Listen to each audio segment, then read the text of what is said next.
Hello students, how are you? ठीक हैं आप लोग? ओके, चलिए आज हम लोग 11th में फिजिक्स में पार्ट सेकेंड स्टार्ट करते हैं 11th में। ठीक है, चैप्टर का नाम है आपका फिजिकल वर्ड्स। ठीक है, 11th में सेकेंड वीडियो है ये। देखिए ध्यान से बेटा, आज जो हम लोग को मेन टॉपिक पढ़ना है वो है conservation laws.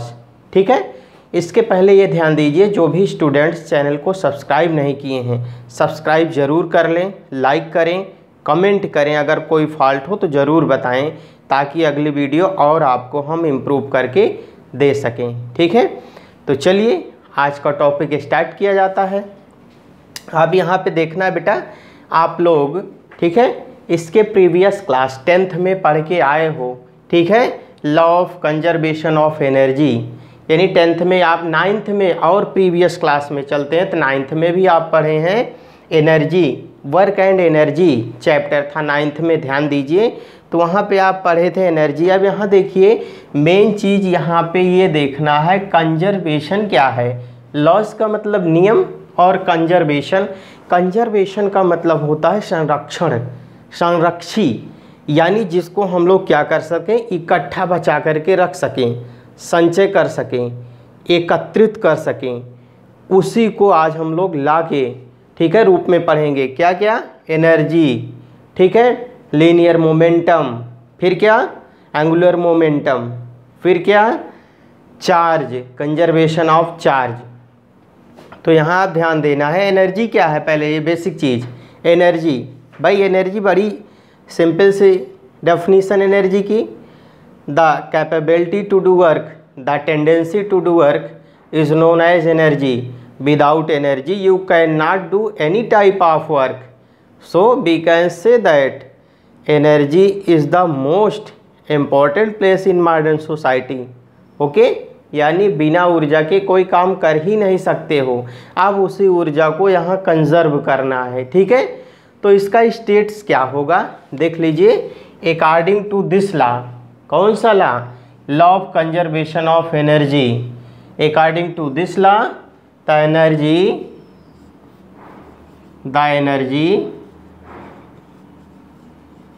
Neither be created nor be destroyed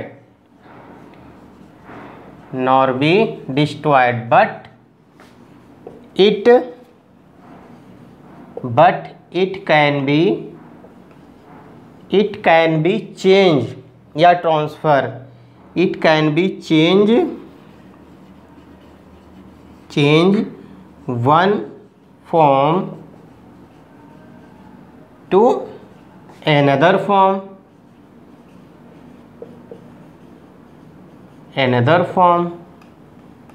okay? It can be changed one form to another form। अब ध्यान दो बेटा, यानी यहाँ पे इसका स्टेटमेंट क्या बना, ये बना एनर्जी को, ऊर्जा को हम लोग ना तो क्रिएट कर सकते हैं और ना ही डिस्ट्रॉय कर सकते हैं। तब क्या कर सकते हैं, इसका मतलब हम लोग एक फॉर्म से, वन सिस्टम से दूसरे सिस्टम में, एक रूप से दूसरे रूप में इसको ट्रांसफ़र कर सकते हैं, चेंज कर सकते हैं। ठीक है, जैसे इसका एग्जाम्पल एक हो गया, ठीक ना, सनलाइट। ठीक है, सनलाइट यानी जो सूर्य की किरणें हैं, इनसे हम लोग क्या कर सकते हैं, सोलर एनर्जी को चेंज कर सकते हैं, किसमें, हीट एनर्जी में या इलेक्ट्रिकल एनर्जी में चेंज कर सकते हैं। काइनेटिक एनर्जी को मैकेनिकल एनर्जी में चेंज कर सकते हैं। ठीक ना, मैकेनिकल को इलेक्ट्रिकल में चेंज कर सकते हैं।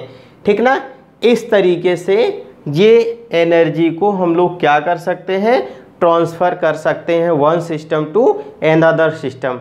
ठीक है, यहाँ सोलर एनर्जी को किस में चेंज कर दो, सोलर एनर्जी को चेंज कर देते किसमें, इलेक्ट्रिकल एनर्जी में, इलेक्ट्रिकल एनर्जी। ठीक है, और ऐसे बहुत सारे एग्जांपल्स हैं जिनको आप लोग कर सकते हो। ठीक है, यानी ये energy, law of conservation of energy first law है, ठीक है, जिसमें आपको ये कहा जा रहा है the energy neither be created nor be destroyed, it can be change one form to another form. ठीक है, बात समझ में आई ना, एग्जाम्पल हो गया। अब हम लोग सेकेंड लॉ पढ़ते हैं, लीनियर मोमेंटम। सेकेंड लॉ है law of conservation of linear momentum. तो इसमें देखिए बेटा, लीनियर मोमेंटम, इसको भी आप लोग समझ लो। मोमेंटम क्या है भाई, पहले ये जान लीजिए मोमेंटम क्या है। मोमेंटम को क्या कहते हो, पी से डिनोट करते हो। ठीक है, आप 10th में पढ़ चुके, 9th में ये भी था, यानी मोमेंटम पी को डिनोट करो, पी से वेक्टर क्वांटिटी होता है, इसलिए यहाँ वेक्टर का साइन लगा दो। और मोमेंटम इक्वल टू होता है the product of mass into velocity. Velocity भी क्या है, वेक्टर क्वांटिटी है, तो एरो का साइन लगा दीजिए, वेक्टर डिनोट कर दीजिए। मास क्या है, स्केलर क्वांटिटी है, यानी कह सकते हो मोमेंटम क्या है, मोमेंटम में भी defined as the product of mass and velocity. Okay, अब यहाँ पे यही मोमेंटम को कंजर्व करना है, इसी को कंजर्वेशन के रूप में पढ़ना है। तो आप यहाँ कहोगे no external force acts on the system, no external force acts on the system, then linear momentum remains constant, is known as law of conservation of momentum। तो सेकेंड देखिए रूल आपका क्या है, सेकेंड रूल है आपका law of conservation of linear momentum. Linear momentum, तो चलिए define कर लीजिए according to this rule, according to this law, no it state that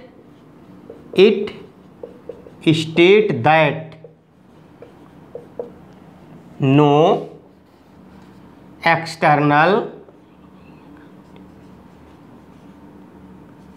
net external force acts on the body or system,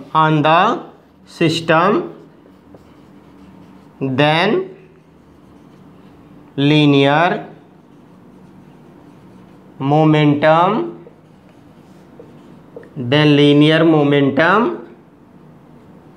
remains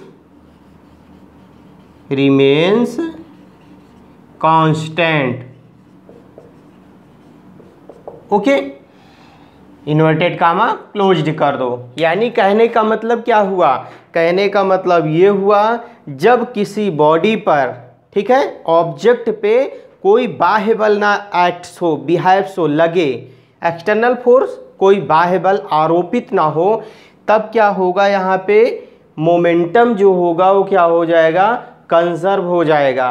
कहने का मतलब इस law को हम लोग प्रूव भी किए थे, ठीक ना, क्या, बिफोर कोलिजन आफ्टर कोलिजन। ठीक है, इसको जब हम लोग प्रूव किए थे तो ये चीज़ हम लोग को मिल गया था, m1 u1 plus m2 u2 equal to m1 b1 plus m2 v2, ये चीज़। ठीक है, इसका मतलब क्या हुआ, देखिए ये इक्वल हो गया, यहाँ ये मास, ये इनिशियल वेलोसिटी ऑब्जेक्ट का बिफोर कोलिजन, और ये क्या है, फाइनल। ठीक ना, ये फाइनल मोमेंटम हो गया और इनिशियल मोमेंटम दोनों इक्वल हो गए, यानी कंजर्व हो गया। कहने का मतलब जब कोई फोर्स एक्ट्स ना हो, एक्सटर्नल फोर्स बॉडी पर, तब क्या होता है, लीनियर मोमेंटम कंजर्व हो जाता है। That is m1 u1 plus m2 u2 equal to m1 b1 plus m2 b2, ये कह सकते हैं। ओके बेटा, अब थर्ड लॉ की बात आती है, एंगुलर मोमेंटम। थर्ड लॉ आ गया एंगुलर मोमेंटम। अब थर्ड लॉ देखिए, एंगुलर मोमेंटम, ठीक ना। नंबर 3 है आपका law of law of conservation of angular momentum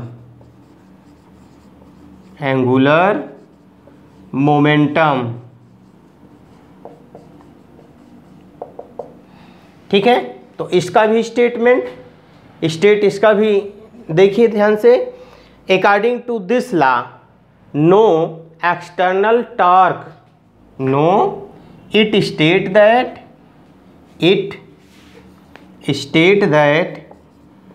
state that no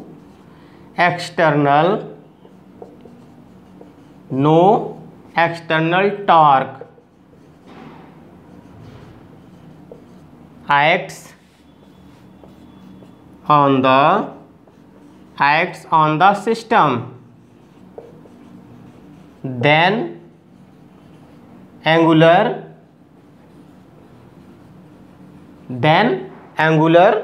momentum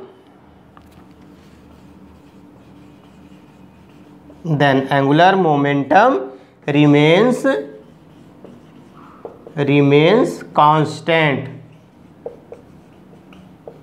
okay, बात समझ में आई ना।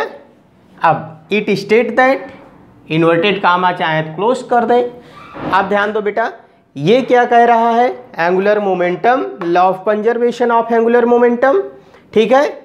ये आपका ये कह रहा है, यानी इस पर भी कोई नो नेट एक्सटर्नल टॉर्क, ये टॉर्क है, आघूर्ण बोलते हैं, ठीक है। इस पे कोई एक्सटर्नल टॉर्क एक्ट्स ना हो, तब क्या होता है, ये एंगुलर मोमेंटम कांस्टेंट होता है। एंगुलर मोमेंटम को एल से डिनोट करते हैं, किससे, एल से। इसका फार्मूला एल इक्वल टू हो जाएगा क्या, आई इंटू ओमेगा। आई क्या है, मोमेंट ऑफ इनर्शिया, और ये ओमेगा क्या है, एंगुलर मोमेंटम को ओमेगा से डिनोट करते हैं। और यल क्या है, ये, ठीक है, angular momentum equal to I into, ठीक है, angular speed, omega equal to angular speed. ध्यान दो बेटा, ओमेगा ये क्या है, एंगुलर स्पीड हो जाएगा, एंगुलर मोमेंटम, वेयर ये इसका फार्मूला, ठीक है, फार्मूला हो जाएगा, formula L equal to I into omega, where L क्या है, एंगुलर मोमेंटम, आई क्या है, मोमेंट ऑफ इनर्शिया, ओमेगा क्या है, angular speed, where omega equal to angular speed, I moment of inertia, और ये क्या है, यल एंगुलर मोमेंटम, ठीक है।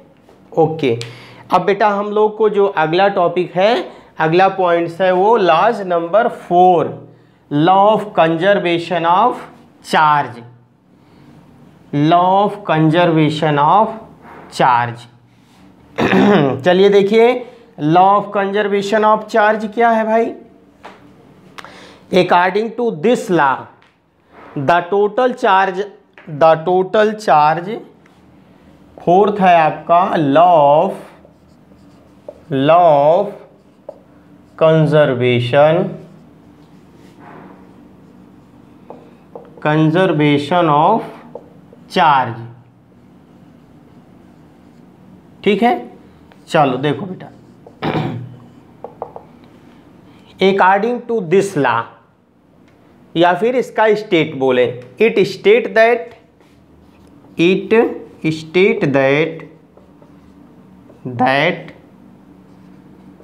the total, according to this law it state that the total charge of an isolated, the total charge of an isolated, the total charge of an isolated system, the total charge of an isolated system remains constant. ठीक है, it state that the total charge of an isolated system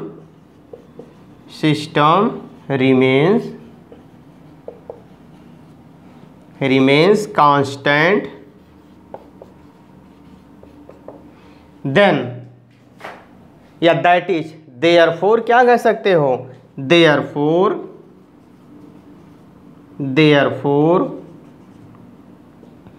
क्या कह सकते हो, the charge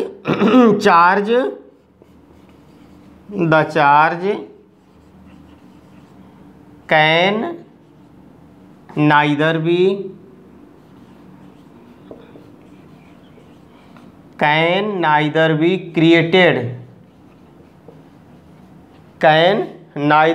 created nor be destroyed, but फिर क्या कर सकते हैं, but it can be transferred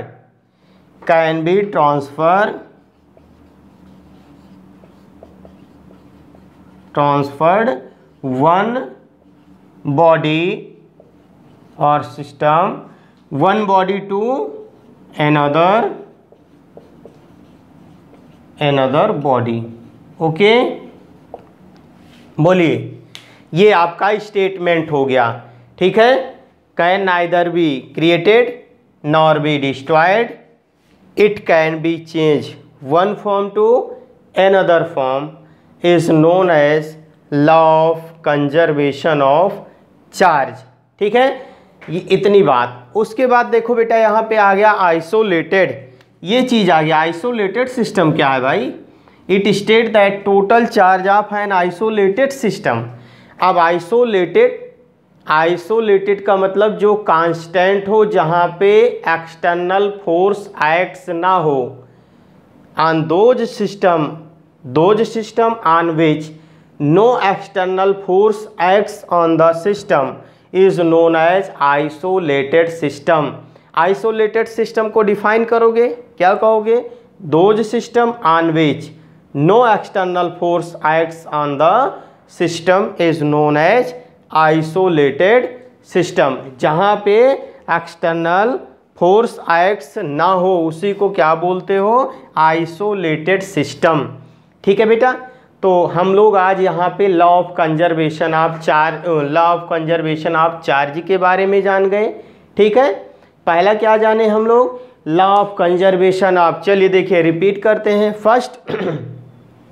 first क्या था हम लोगों का, लॉ ऑफ कंजर्वेशन ऑफ, बोलिए भाई, law of conservation of energy. इसके अकॉर्डिंग ना तो एनर्जी को क्रिएट कर सकते हैं और ना ही डिस्ट्रॉय कर सकते हैं, इसको चेंज कर सकते हैं one form to another form. Second law क्या था, law of conservation of linear momentum. जब किसी बॉडी पर, सिस्टम पर, ठीक है, एक्सटर्नल फोर्स एक्ट्स ना हो, तब क्या हो जाएगा, लीनियर मोमेंटम कंजर्व हो जाएगा। ठीक, और थर्ड एंगुलर मोमेंटम पढ़े। यहाँ पे जब किसी बॉडी पर एक्सटर्नल टॉर्क एक्ट्स ना हो, तब क्या होता है, एंगुलर मोमेंटम कांस्टेंट हो जाता है। ठीक, फोर्थ वाला, लास्ट वाला हम लोग पढ़े, law of conservation of charge. जब किसी बॉडी पर आइसोलेटेड सिस्टम, आइसोलेटेड मैं आपको बताया बेटा, जहाँ पे कोई एक्सटर्नल फोर्स ना एक्ट्स हो, यानी सिस्टम कांस्टेंट रहे, आइसोलेटेड रहे, उसी को क्या बोलेंगे, आइसोलेटेड सिस्टम। ठीक है, तो वहाँ पे क्या हो, आइसोलेटेड सिस्टम हो, यहाँ चार्ज कंजर्व हो जाएगा। कहने का मतलब चार्ज को क्या कर सकते हैं, ना तो क्रिएट करेंगे ना ही डिस्ट्रॉय, फिर क्या करेंगे, one body to another body transferred कर देते हैं। ठीक है बेटा, तो आज इतना ही, इसके बाद अगले वीडियो में, ठीक है, इसके आगे स्टार्ट होगा। Thank you.